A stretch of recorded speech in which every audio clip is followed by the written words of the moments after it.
Right. All righty. Welcome. Hello. I am Heather Pierce Campbell, the legal website warrior. I'm an attorney and legal coach based here in Seattle, Washington. Welcome to another episode of Guts, Grit, and Great Business. Today, I have my friend Ann Gordon with us, and I am so excited to share Ann and her stories. Before I kick into Ann's introduction, Ann and I have overlapped for some time now. When did we first meet, Ann? It was through Javiology. Actually, I think it was at Jane Powell's event in Oh, Arizona. yes, because those two worlds collide sometimes. Yes, so Right, that was spring of last year. That was like right. April, I want to say April, May of last Something year. like that. Yeah. No, you're right. Good memory. And then since then, we've seen each other at Right. several other industry events, which has been super fun. And in that time, I've gotten to hear more and more about your story. I've gotten to learn a bit about your work and had some personal conversations with you. And I love what you do. I love the idea of retreats. I love the way that it can support us both in business and in our personal transformation. So I think we've got a lot to dig into today. But for those of you listening who don't know Ann, so Ann Gordon has been running her successful whale and dolphin wisdom retreats internationally since 2007. She shares the wisdom of the dolphins and whales through transformational retreats to spend time with and deepen your spiritual connection with the natural world. She is a retreat success coach who loves to share her comprehensive knowledge and experience of leading lucrative retreats in the last 13 years with coaches, healers, and transformational leaders. She's dedicated to empowering you to easily create, fill, and lead the transformational live and virtual retreats that you have been dreaming of. So, like I said, Ann has a phenomenal, and we'll dig into a bit more, but she's got a really rich history, connection to the natural world, history working with animals. I think you're also a certified dolphin energy healing practitioner. Is that That right? is true. I am. I didn't Yes. even know that was a thing. So you're going to have to tell us about that. Sure. And then you also are a dolphin ambassador, a best-selling author, a speaker, and then obviously a retreat host and facilitator. So welcome, Ann. I'm so excited to have you. Thank you. It's fun to be here. I'm honored to support you in your new podcast. It's so much fun. It And is. I've watched you and develop and grow your business, and it's a thrill to be a part of that. Oh, thank you. Well, it has been a lot of fun. And the thing I love, like we were talking about before we hit record here today, the thing I love about this podcast is, people who come on and just have this wealth of wisdom that really can support people across their personal lives, across their business lives. And I think so much of actually the variety of supports that exist in the coaching, consulting, transformational space, like speakers, authors, we just have such a rich opportunity and a rich array of options for calling in Hmm. support to our business and to our personal development path, which Right. turn supports our businesses, right? So talk to us. I'm curious, for those who don't know your story and don't know how you got started, take us back to how you got started working with animals, because you've got a long history. Okay. Wow. We're going way back then. Yes. So far back that my very first spoken word was doggy, Oh, of course. right? And so I grew up in the Seattle area, actually Olympia, Oh, Washington. yes. And my dad had a boat. We lived right on the beach. And I got to spend a lot of time on the water and watching the orca whales and Mm, playing on the beach, and looking at the starfish and all the fun life that abounds there. And I just fell in love with animals. I always felt comfortable with them. And I went to Western Washington University there in Bellingham and yes. studied biology and animal behavior. And then after graduating university, I actually worked at Woodland Park Zoo. They're Oh right there my in gosh, Seattle. our favorite zoo. It's a great zoo. And when I worked there, I'm sure it still ranked pretty high, but it was in the top 10 zoos in the country. Yeah. and it's a great zoo. And I was actually the first woman to ever work in the carnivore department, Oh, really? mainly because the bears had these big, heavy guillotine metal doors, and you had to be pretty strong to be able to lift them. I would just Ah. jump on the rope and on the chain and use my whole body weight to counterbalance it. Oh my gosh. Well, I know the bear display intimately. We've been to the zoo numerous times. We've had family membership there for years, but the thing that's so crazy about that display is you can be walking, right? And you can see them from, when you're first coming into that exhibit area, but then you go around the corner and there's this glass or plexiglass, Mm-hmm. I assume, but Yep. they could be right there, like laying on the other side of Right. that plexiglass because there's all that water and then that rockery space. Always blows me away to be, when they are close, to be that close to a bear or a mammal, really of any kind, that size. It's really like it just makes you catch your breath. Yeah, it really does to be inches away from them. And when I was there, we did not have that display yet, but we had Oh, the lions. So they have improved their enclosures over the years, and it's been great to watch them grow. yeah, no, it's a fun zoo. They've got a lot of, I mean, I love it because you get tons of walking in, but I Yes, I did not know that you worked there. That's so I fun. did a long time ago. So I actually loved the zoo, and I liked more hands-on interaction, and the zoo didn't Mhm. really have that for obvious Mhm. reasons. So I worked for a company in California that trained people how to train wild animals. And so I Oh. worked there not very long, about 8 months. It was a new company.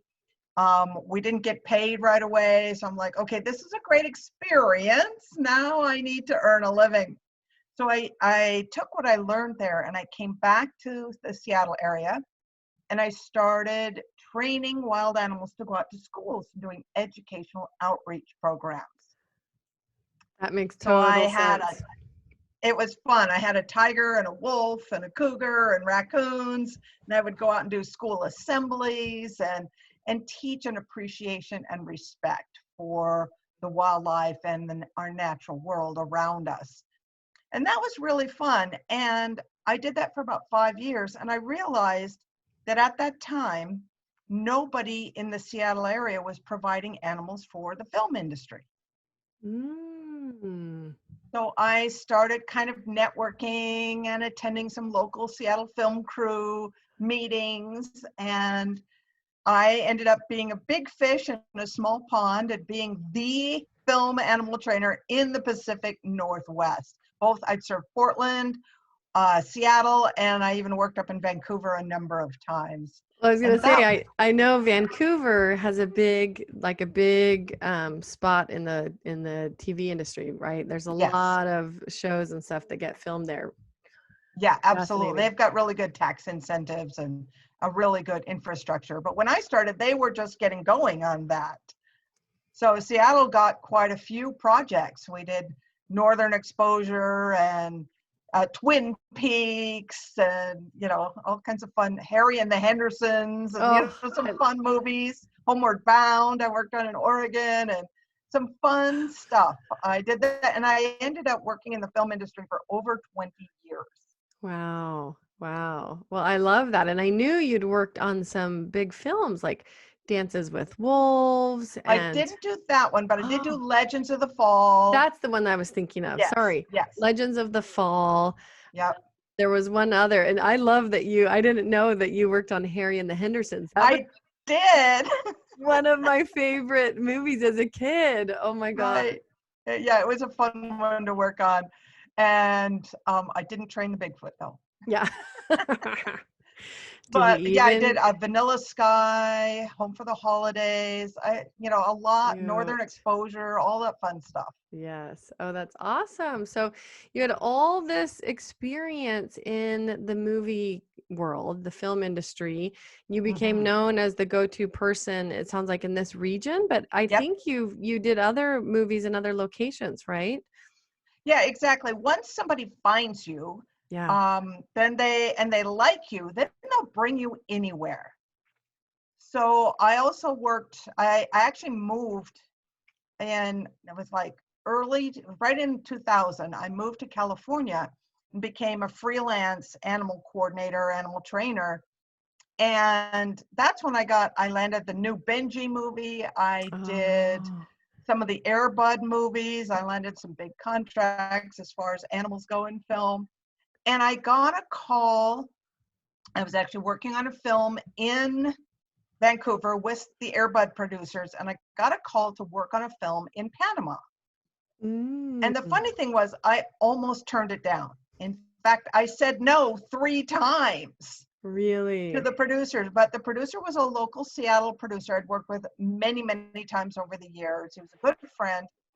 And he called and said, "Hey, we're doing this film in Panama. We need you."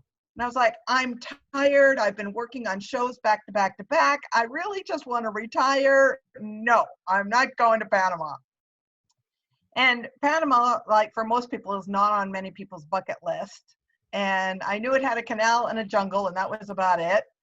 And so he said, "Well, just please, please, please read the script."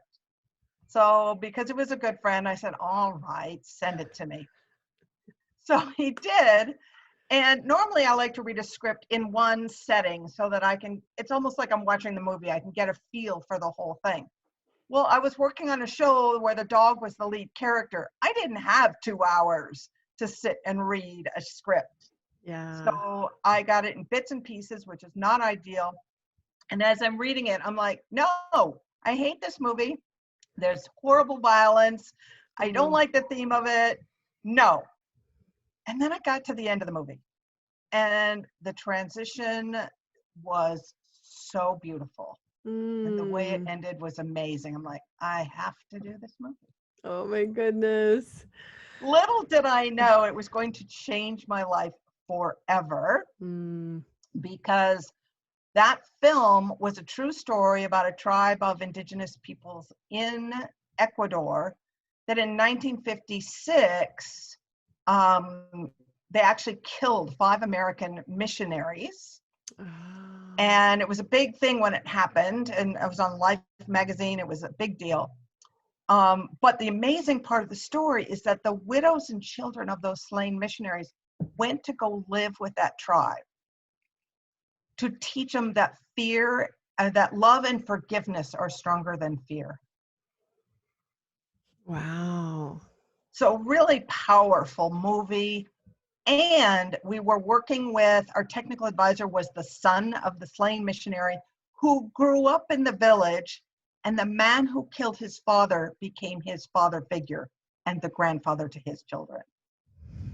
That's intense. Yeah. So now you know why I had to be a part of that movie, right? Oh my goodness, that's big. And I want us to continue this. I'm going to ask that we stop video. I'm still getting some poor sound quality, and I think our video is pulling something You know about, what it is? As long as you're going to pause, I Mhm. think there's something going on here. Oh, okay. You know what it is? I'm not hearing you through these. Oh, So that's why you're getting some some feedback. feedback. So you might have to do your audio settings in Zoom if you go That to, might be it. yep, sorry, we should have checked this at the Yeah, and we start. were started going, and I didn't want to. No, that's okay. Every once in a while, I just get Yes, the recycling of your voice. The feedback it slows Right, down and it kind of like that.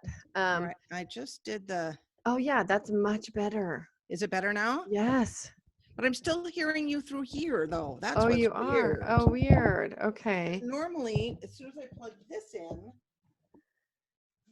Got it. Well, if you go, what does your audio settings say for if you go down by the microphone on Zoom where you yeah, hit the up arrow, select your microphone for your mic, right? Because you can I select, got that. and then for your speaker, Ah, that's it. you need to select your mic again Right. if you're running your headphones through your mic. Now say something. Okay, am I in your Oh, headphones? now I can't. Wait, hang on. Okay. You have to turn the volume up. Yes, Now that's you can, it. okay, now you can hear me. Yes. Awesome. Sorry about that. No, that's okay. Glad we sorted it out. So David can just edit out this section where we're chatting about noise. Okay. Okay. If though it continues to slow down, I might have us turn off the Right. video. Right. Yeah. Not a So, problem. okay, no worries. We'll just see how it goes. But Okay. wow, so you read that movie script though, got to the end of it, realized what a powerful story it was, and so you said yes to doing it. So what comes next? How, because you said that changed your life. How did it change your life? Well, I went to Panama with a complete open mind. I had no agenda other than this is going to be an interesting movie. I'm going to meet some amazing people, including the widows of some of the missionaries, as well as some of the tribe members who actually did the killing. Ah, And so that's what I was looking forward to. And of course, I love an adventure. I love going someplace new and learning as much about it as I can. And so I went there and we shot in Panama rather than Ecuador, where it really happened. Just logistically, financially made more sense. And we hired a local tribe of indigenous people called the Embera tribe as the actors. Well, what I didn't know is that they still live in traditional villages deep in the rainforest. So I got to hang out with them on the movie set and visit some of their villages on the weekends. And I felt instantly at home with these people. And they took to me. They're just so warm and open and friendly and literally have the quality of life the rest of the world is searching for. amazing.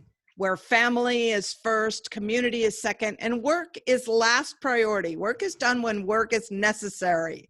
That's it, right? Not just to work. Yeah. And so I love these people. And I spent early on in the film production, I got to spend a weekend out in the village and spent the night there. And the first morning I woke up in the village and I just had this knowing that these people would be in my life forever. And I had no idea what that looked like yet, but I was falling in love with them as a people and as a culture. And I mean, I really felt like I was in National Geographic when I'm swimming in the river, That's this what I'm beautiful river. imagining, right? That's what I'm Exactly. imagining in my head. You know, Yes. with these beautiful brown milk chocolate skinned babies with they're naked and they're laughing and having a great time and we're throwing water and, you know, splashing around together. And then as fate would have it, I happened to meet one particular man from the tribe. And we fell in love despite the fact that we didn't speak each other's language. I didn't speak Wow. Spanish or much less his language, and he didn't speak a word of English.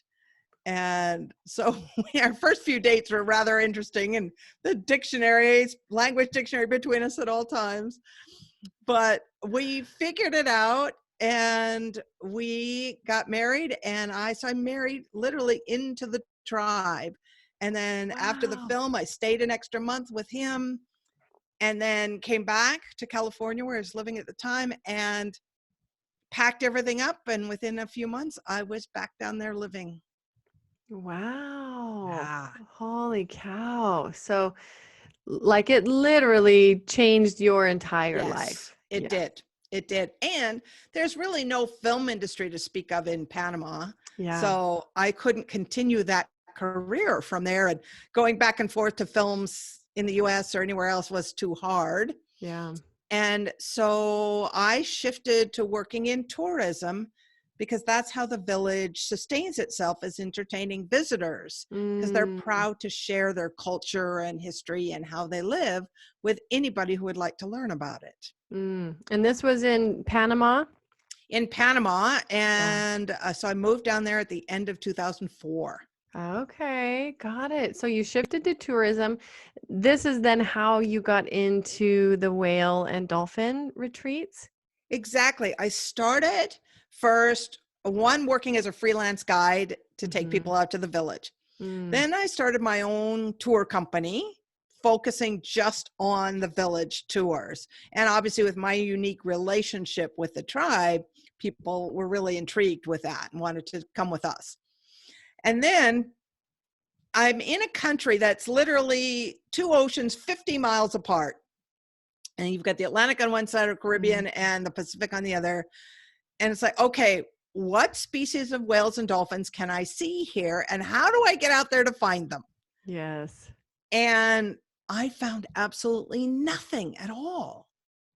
In fact, it took 2 years to find out that Panama is one of the only places in the world where you get humpback whales that come from the northern hemisphere and the southern hemisphere to breed and give birth. Mm. So it was like, that it's amazing. It's easy to find them, but nobody knows that. In fact, most Panamanians, you tell them we have whales and they're like, really? Aren't don't they even know. dangerous fish? Well, they're not dangerous and they're not fish.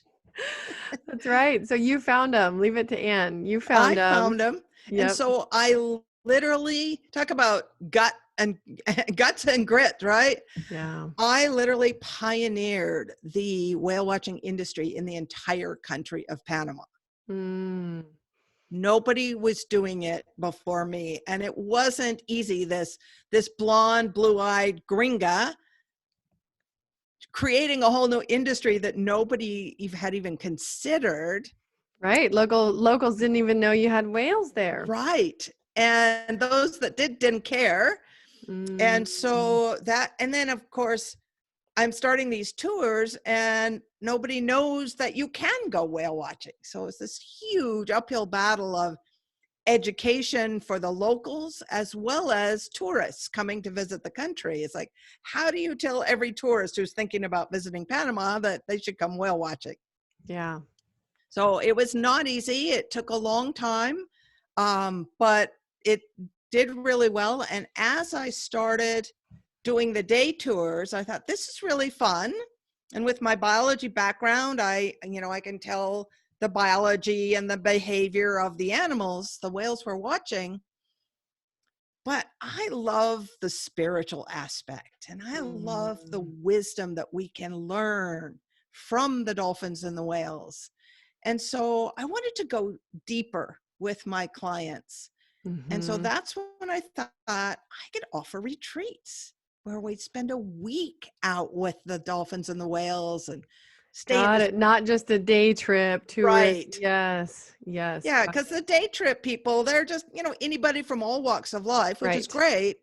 Yeah. But I'm very respectful, and I'm not about to start talking woo-woo spiritual stuff on a day tour because I don't want to offend anybody. I want to be respectful. Mm-hmm. But people who come for a spiritual retreat and are already into yoga and meditating, and then it's like, yahoo, let's go for it. So how did you make that shift? How did you go from like running this tourism-based business, very different business model, right, to then really attracting what I would think is probably an entirely different type of clientele, right, for a much different experience? Yeah, absolutely. So I actually kept the day tours going and I would hire guides. There were a couple of really good guides, and Panama has some great tour guides and some of them knew about whales. So awesome. I hired them for the day tour. So I kept that going while I focused on the retreat aspect of it.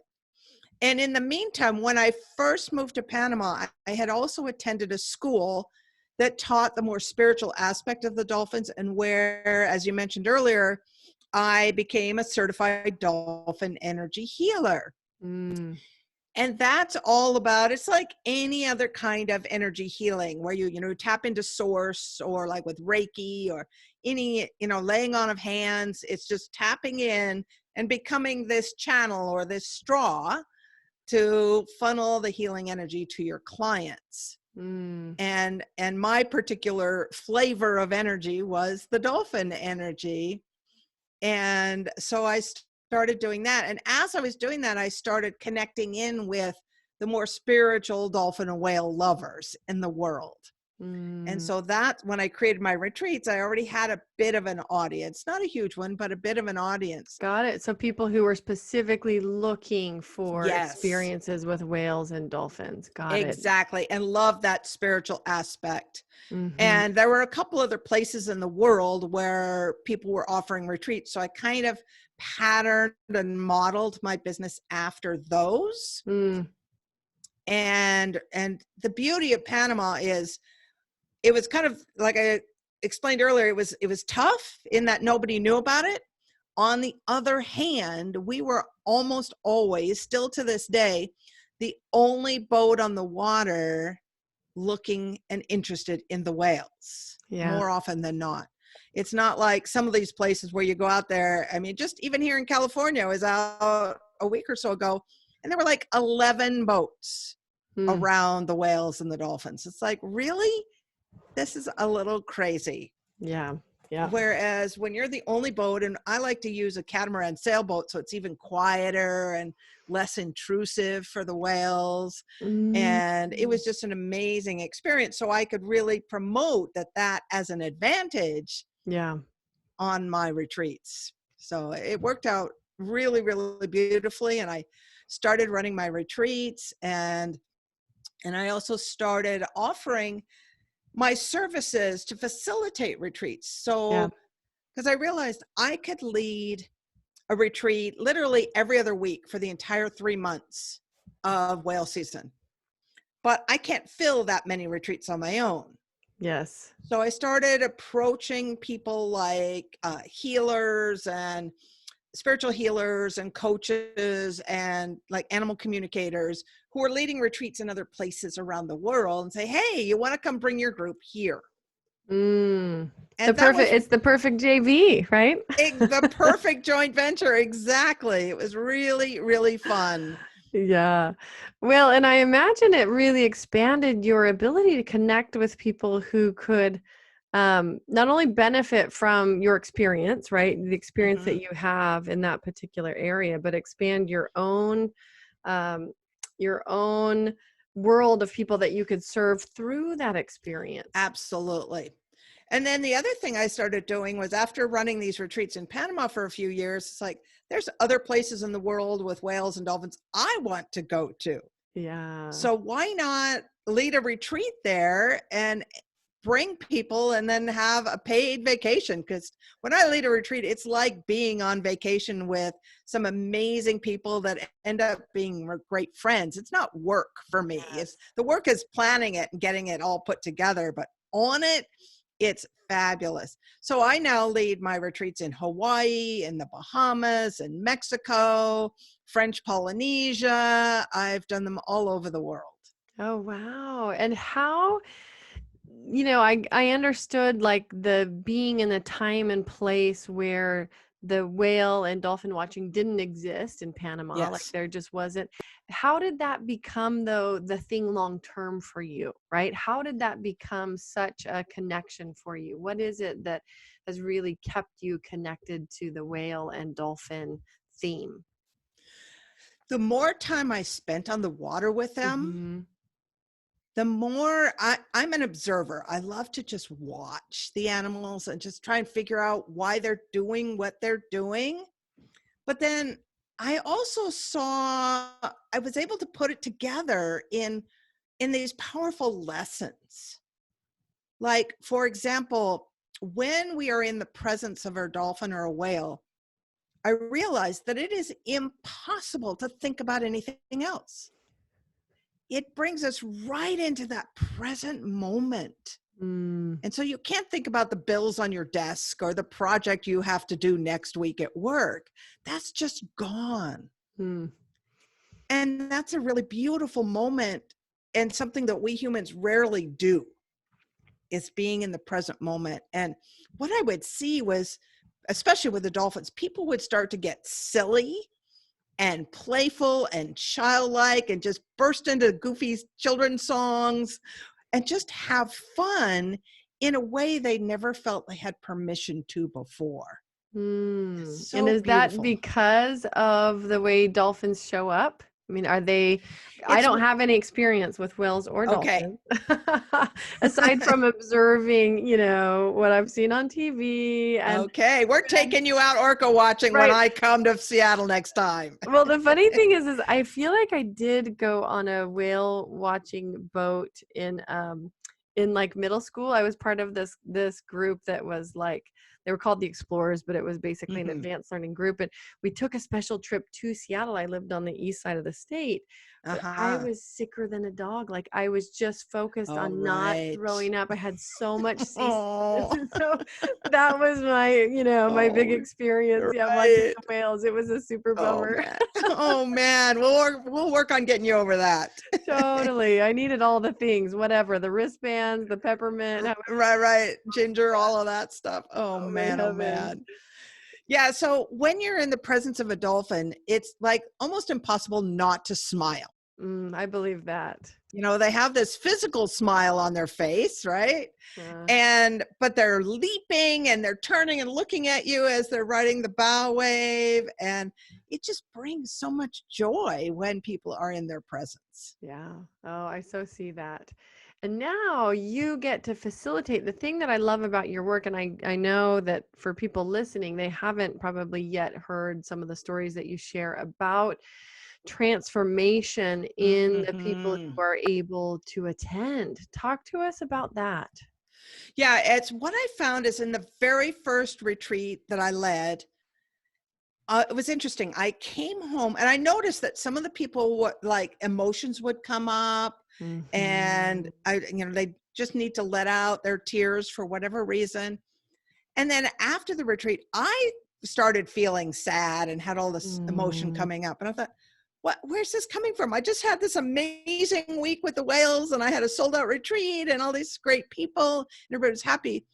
But I realized because I was leading the retreat, I couldn't feel it in the moment. But the minute I was home, that spending time with the whales or even just the retreat, the sacred space of a retreat, Mhm. it just naturally allows for limiting beliefs and emotions that no longer serve you to bubble up in a beautiful, gentle way so that they can be released and you can move forward and reconnect to yourself, Mm. your inner self, your purpose, your soul, whatever word you want to call it. Yep.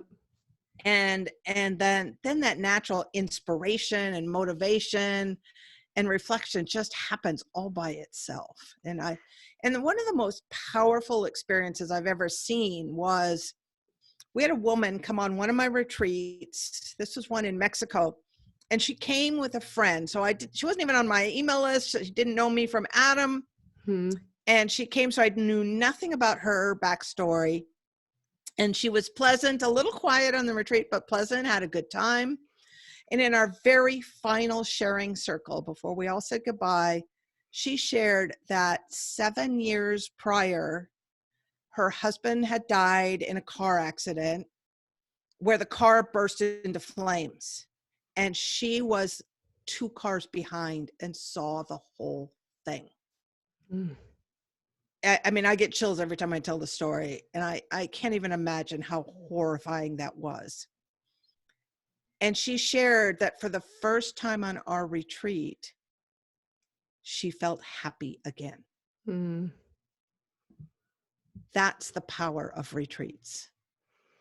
Yeah, well, and even, I mean, that is an amazing story. 7 years and lots of tragedy and Yes. loss, to be Mm-hmm. living and reliving during that period of time. And Right.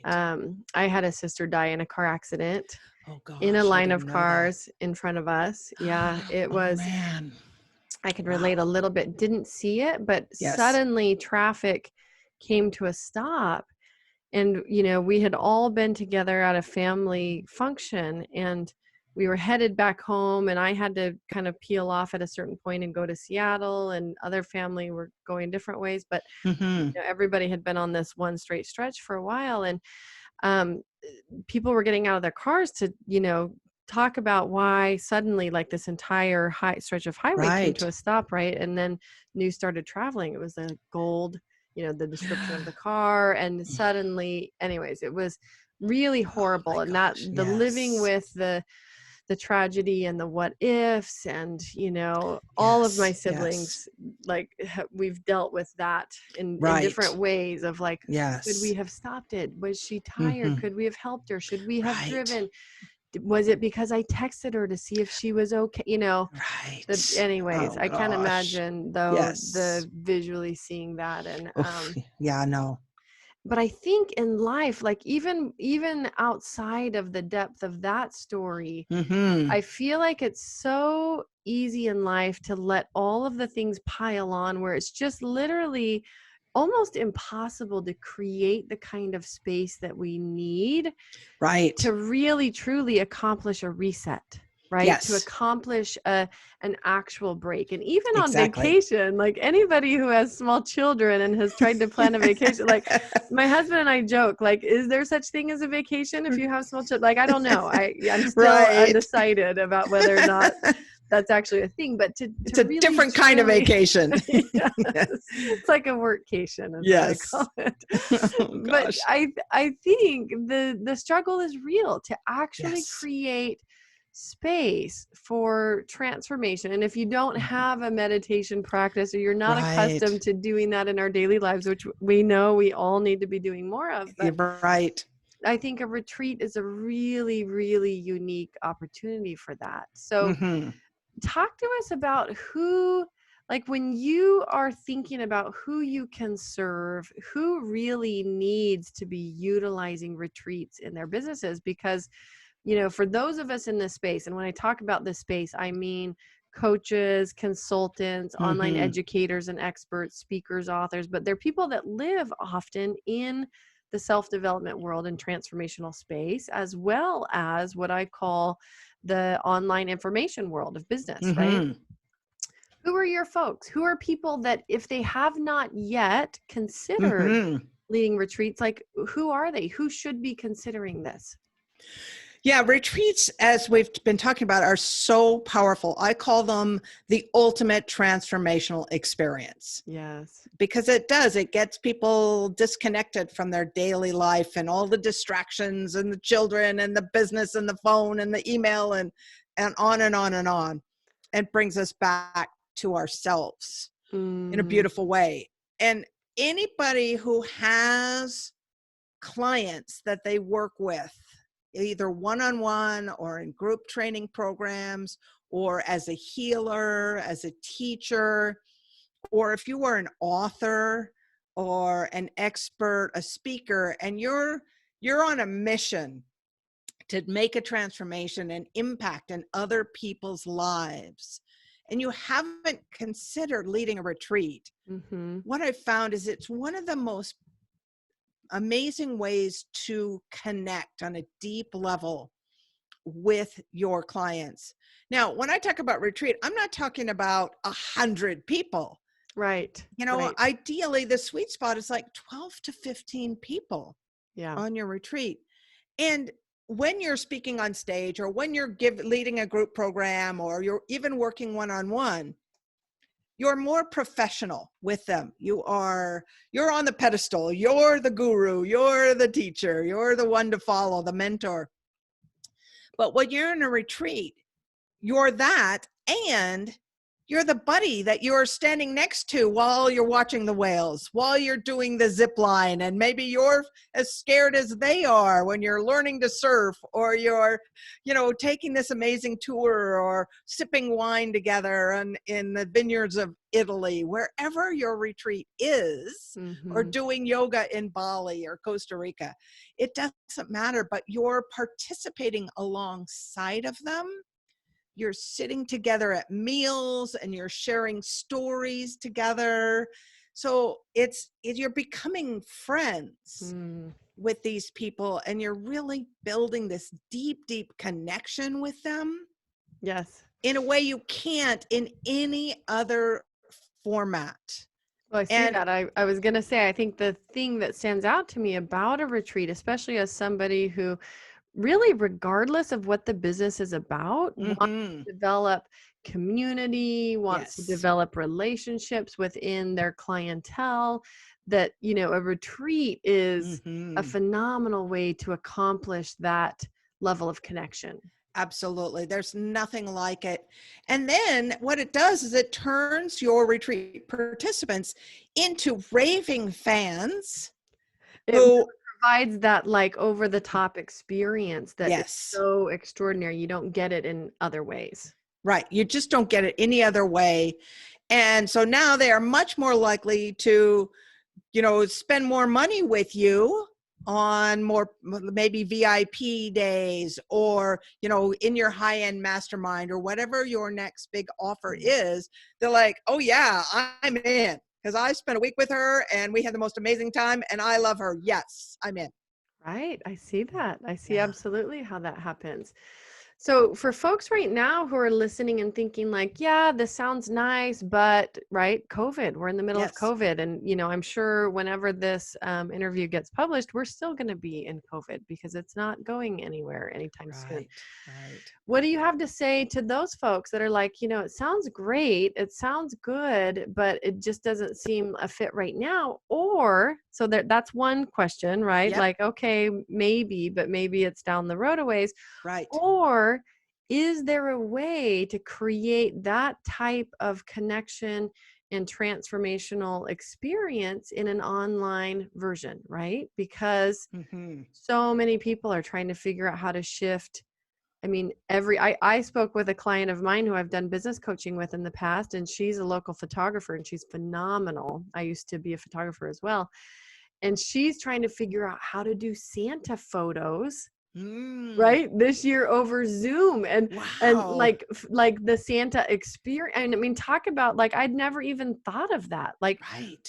everybody, regardless of what they've been doing in the past, is having to rethink how they're Yep. doing it right now and what that looks like. So, one, what do you have to say to the folks that are like, yeah, this sounds nice, but COVID? And then two, Yes. well, can you really achieve the same experience or something Mm-hmm. similar through an online version? Yeah, absolutely. Great questions. And the answer is yes to both. And that Mm, is that right now, even though it seems crazy to be thinking about planning a retreat for your clients, here's the thing. Unless you have a huge list of 100,000 people, which most of us don't, and even then, if your clients are not used to you leading a retreat, it may take some, they have to figure their schedule out. mm, Some people need up to a year to be able to plan their vacation, et cetera, et cetera. So I teach that you want to give yourself 9 to 12 months to promote your retreat. got it. So you need a pretty long pipeline. I mean, you've Right. you've got quite some time. Okay. So So which now's actually the perfect time to start planning your live retreat, so that mm, you want to have it ready for spring or summer in 2021. mm, Right? So you set yourself up for success to fill it. And you're also going to get better deals right now on hotels and retreat centers, because they're eager for can believe people that. to be approaching them right now, and much more flexible about dates. And of course, the airlines are much more flexible and really crazy low prices right now. Yeah. So, you could book your vacation and your retreat for, a year from now and get amazing prices to fly anywhere in the world. Mm, So even though it seems crazy to think about, what you want to do is start planning now, so that the minute the travel doors are open and people feel safe, your retreat is all ready. You've got the budget, the prices, you've got everything figured out. So you can say, okay, you're thinking about traveling? Come with me and we'll have this amazing transformational experience. awesome. Awesome. And for folks who are who is because the connection part really speaks to me, right? I'm somebody that Mm-hmm. craves connection. COVID is Mm-hmm. really hard because like you and I, for example, met at a live event, Exactly. right? Yes. And then Yes. our experience has been, aside from knowing each other online now, getting to see each other at Exactly. live events. And so Yes. for people, like us, where the connection part, especially through their business, is really significant, what do Mm-hmm. you have to say for, what they should be thinking about currently, right? Near future, 6 months. Right. Yep. Yeah. So this whole pandemic kind of really threw me for a loop, obviously, because I my whole bet. business is based on travel. And seeing and touching and Exactly. And being together. And yes. so when this happened, when we all went into lockdown in March, I started thinking about it, and I had never, ever considered a virtual retreat before, ever. I've done online coaching and I've done online programs, but that's a Yeah. whole different thing. Yeah. And so I'm like, how the heck can I do that? Because I take people around the world to swim with dolphins and whales. How can that be done virtually? And so I started thinking about it, and I thought, well, wait a minute. I lead meditations. So why can't I lead a meditation where we're swimming with, side by side with a Yeah. whale or a dolphin? And here's the beauty of it. You don't have to get wet. You don't have to worry about how you look in a swimming suit. There's no sunscreen. You don't even have to worry about going underwater or breathing or even sharks. None of those things exist in a meditation. So I call them spiritual swims. Mm, And so I thought, well, I'm just going to try this. yeah. And I had a retreat that was supposed to happen in May in the Bahamas to swim with dolphins. So that's been postponed. And so I decided I would offer a virtual retreat on the exact same days we were supposed to be together. Mm, And it was amazing. It blew my mind, because what I found is people who came together on the first day who didn't know each other yet. What we did is we met for 2 hours every day for 6 days in a row. And I taught some wisdom that we could learn about the dolphins and learn from them. And I did spiritual swims, and I did a group dolphin energy healing session. And we'd had partner exercises. By the last day, we had tiers of transformation on almost every day of the retreat. wow. And we had, on the last day, people were telling each other how much they loved each other when they had Mm, never met before. And it blew me away how powerful the virtual format can be.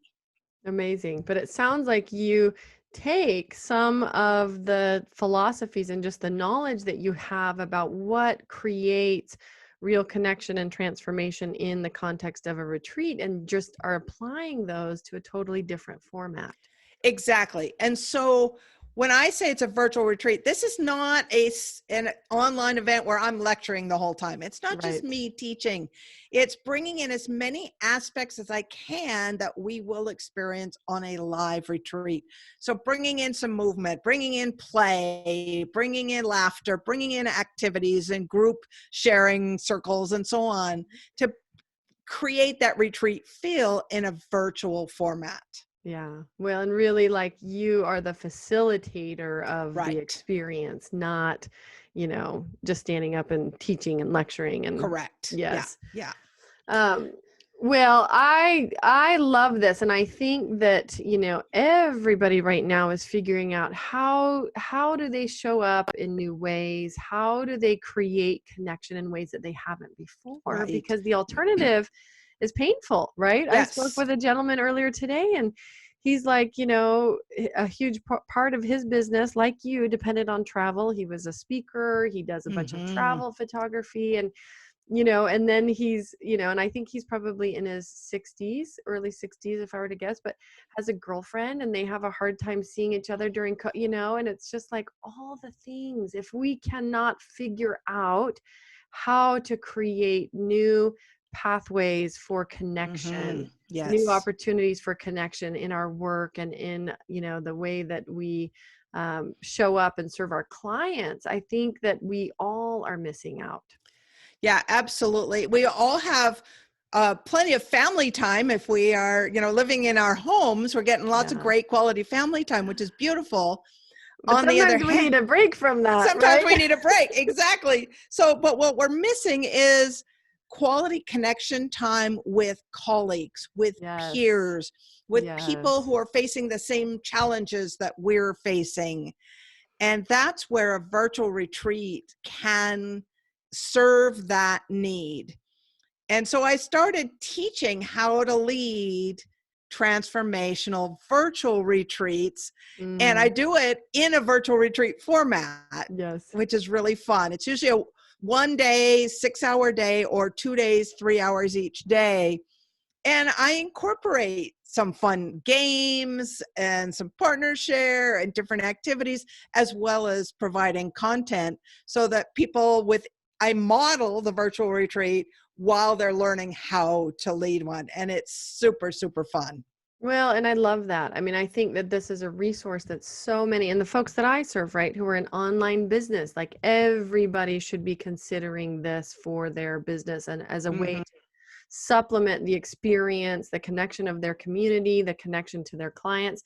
I think your gift, right? You've got a gift around virtual retreats. Should we I talk about that do. now? Yeah, sure. So I created this basically it's a workbook where you can work through, and it's called the Virtual Retreats Planning Guide. I And you love that. can Yep. And for people that are listening, be sure I'm going to drop all of the links so that you can connect with Anne. I'm going to drop her link to this gift at legalwebsitewarrior.com/podcast, which is where you can find all the show notes. So, Anne, continue. Tell us about this guide. Yeah, so basically it's going to tell you exactly what you need to think about, what you need to include in your virtual retreat, and it's fillable, so you can just write right in the guide and work with it, use it as a tool to create your virtual retreat. So I'm happy to share that with you all. And one thing I've learned about virtual retreats, now that I'm doing them, it's like, why haven't I been doing this all along? They are the perfect lead in to promoting and build momentum for your live retreat or whatever your next Mm, high end offer is. Because let's face it, offering a retreat at maybe $3,000 and includes travel, and maybe it's somebody on your email list that you've never had any interaction with. right. That's a big ask. It's a big ask. Yep. But a virtual retreat that you lead at maybe 197 or somewhere around there is an easy ask, an easy yes. And after spending time with you on your virtual retreat, that know, like, and trust factor is like exponentially higher. And you can say, well, if you had fun today, join me on my live retreat, or join me in my mastermind, or sign up for a VIP day to get more of me. I love that. So using it as actually an introductory experience, Yes. not the final experience. That's Exactly. phenomenal. Yes. Yes. Well, and you're right. The online world, we have such an opportunity right now to Mhm. come up with new ways of doing things and creating new ways to serve. And Right. I think the online retreat idea is really fun to think about, and I think probably intimidates some people who have not led retreats before. So if you're listening, like, I just love the idea of a done for you guide, like fill in the blanks, go through the Right. steps from somebody who has so much experience leading retreats of all kinds now, both online Yep. and in person, and really knowing how to create a transformative, transformational experience for people. So Anne, where do you like to connect for people that are listening and that think, I want more Anne? Obviously, they can go get this gift. We're going to share Mhm. links for them at where they find the show notes. Where do you like to connect online? Where can they find you? Well, the easiest thing for me is probably email, Okay. So and we'll drop your email into perfect. those links as well. What final thoughts do you want to leave with people who have listened and who have been part of the conversation today? Well, first, gratitude for spending your time with us today. I really appreciate that. And just if you're thinking, no way I could pull this off, just know that really a virtual retreat is so simple and it's not that hard to fill. That if you just Mm, start building your schedule and list the activities you want to put in there, it's amazing. It really fills up quite fast. I And believe that. Yes. when you put in time for partner shares and sharing circles and all of that, it's like 6 hours is a piece of cake to fill. So anybody can lead a virtual retreat. It's a great addition to your offers, to your services, to your business. And Hmm. once you start leading a few of those, don't be surprised if you get the bug to lead a live retreat down the road. I love it. Oh, I love it. Well, Anne, thank you so much for joining us and sharing. And you've just had quite the story. There was so much in there that I didn't know about. Oh, Um, fun. yes, I love it. I love your connection to nature, being a big fan of nature and the natural world myself. I think I just posted on Instagram last night, like how much I'm missing that sense of adventure, because one thing I Mm-hmm. would usually do in conjunction with business, like I'd schedule a business trip, is I either take my family with me and we'd plan Right. time for adventures, or I try to find a little bit of time to myself, maybe at the Yes. very end before I fly back to, like, even in San Francisco, which there's not, I mean, you're in a big city, but I Yes. took, and that was, I think, were you there at the mastermind? Yeah. Is that, Yeah. yes, Yeah. that was Yes. maybe before the last JVology, the last place I'd Right. seen you. Yes. It was like So November or something. yes, Yeah. in the San Francisco, and I took Sunday and literally walked like 17 miles, like Oh, all fun. city, and went to the waterfront, and you know, so those things that usually for me Mm-hmm. involve finding nature or finding beautiful Right. scenery are so rewarding and so Yes. soul filling, and so we just have to find new ways to do that right now. But Absolutely. I love your message. I love that it's really about connection and transformation.